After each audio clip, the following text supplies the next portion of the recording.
ওই তিন ব্যক্তির দোয়া সরাসরি কবুল, তিন ব্যক্তির দোয়া সরাসরি কবুল।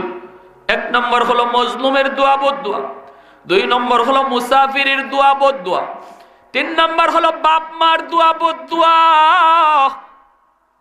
আল্লাহর নবী বলেন, বাপ মা যদি কোনো সন্তানের জন্য অন্তর থেকে দোয়া দেয়, এই দোয়াও আল্লাহর দরবারে সরাসরি কবুল। বাপ মা যদি কলিজায় ব্যথা পায়া বদদোয়া দেয়, এই বদদোয়া সরাসরি আল্লাহর দরবারে কবুল।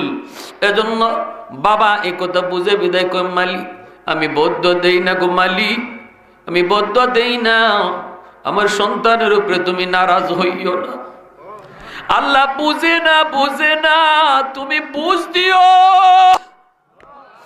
আল্লাহ আমার সন্তান বুঝে না,